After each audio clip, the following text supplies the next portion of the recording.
Welcome everyone.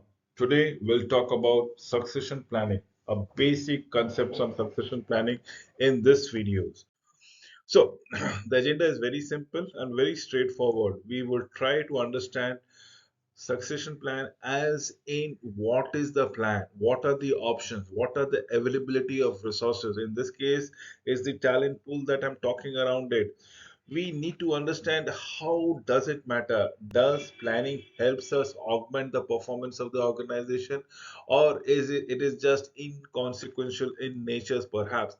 Four things that we can all count on, something which we all know about it.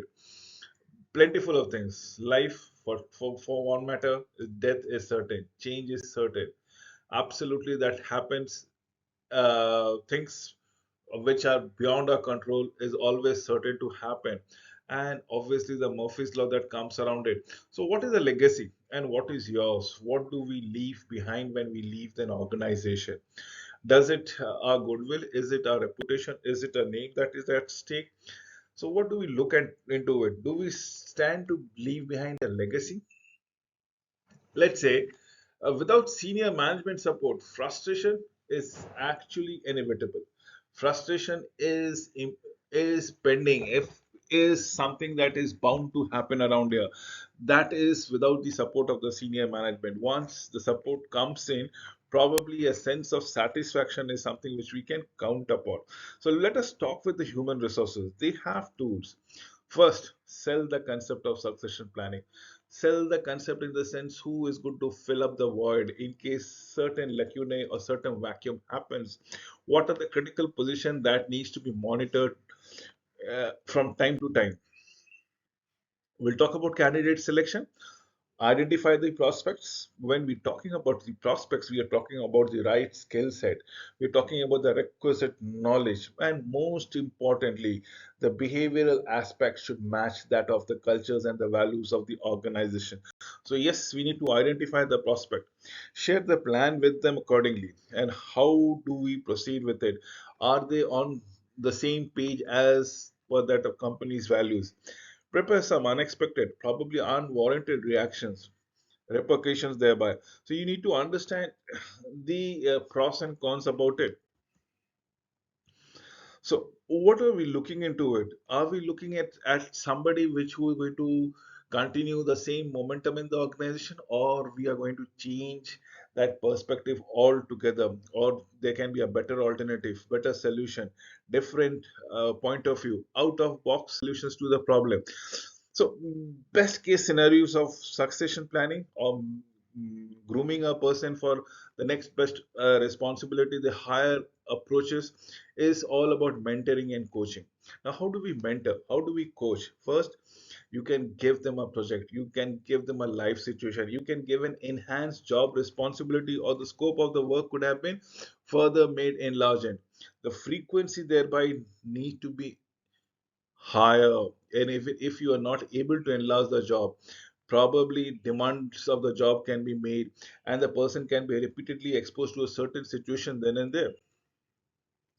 So everything comes around it. Every time a project gets completed, every time a stipulated time frame gets over, you need to sit back and recapitulate as to what was the experience that went on, what was the lesson that was learned.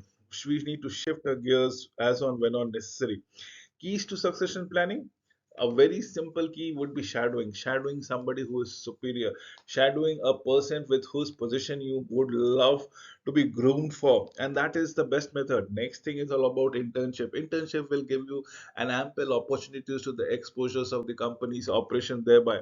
Community is somewhere down the corner. When you have the peer group community that comes around it, when everybody joins hand and when everybody contributes to the pitfalls and the solutions that they have come across in their own way, probably you can learn, you can contribute, you can gain from the shared viewpoints knowledge thereby. So this is what it means by community and professional network. Next is all about assessment tool. Now, what is an assessment tool? Is what is the right method and who is the first thing to do around it, as in skill assessment we are talking about here. Selecting for the fit, obviously, yes, the job fit. The person fit, the qualification fit, the right fit, the culture fit, the value fit.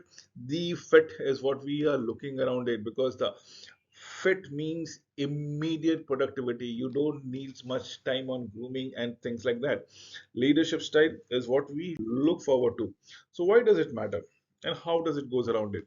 The four absolute. Did I say about the four absolute? Yes. Life, if we are born, if we are studying, if we are picking up the new tricks, if we are improving, if we are advancing in your life, in our career, if we are growing, one thing that is for sure, the rate of growth, the rate of advancement may vary for each one of us, but death is inevitable. All of us will die eventually. In fact, most of us will eventually retire at a stipulated age of 50, 55, 60, 65, probably at 70. But most of us will retire. Some of us may not, because they might eventually meet death before retirement. So all of us will die, most of us will retire, and only few of us, some of us, will have a legacy.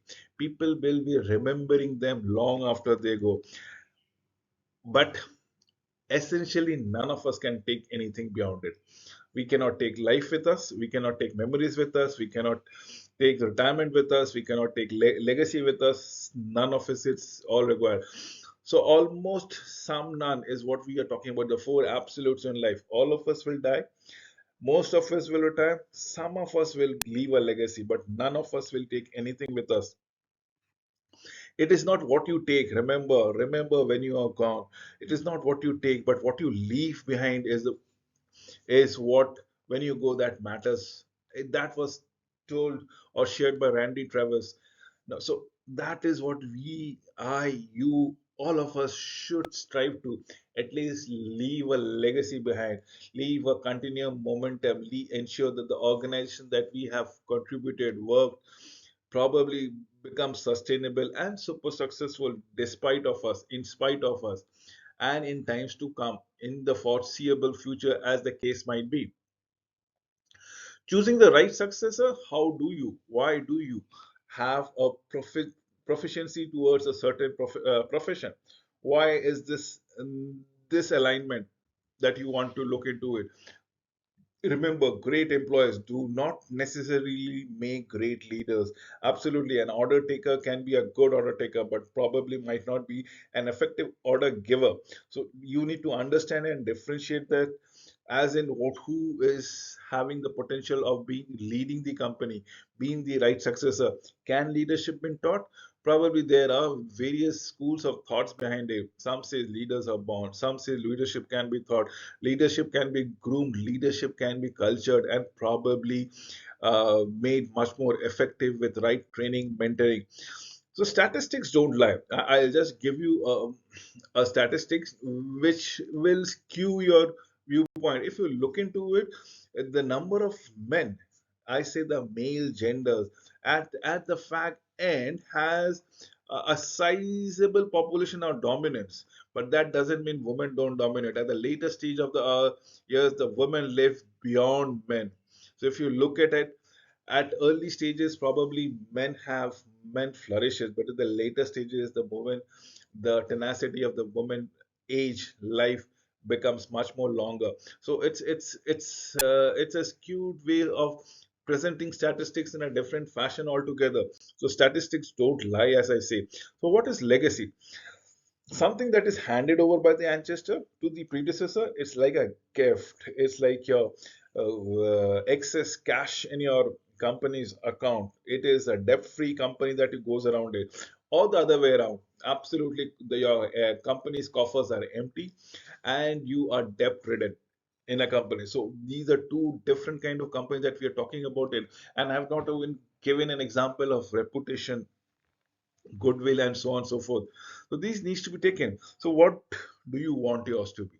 You decide, because you are the only master of your destiny. So what kind of legacy will you like to leave behind, the good one or the bad one?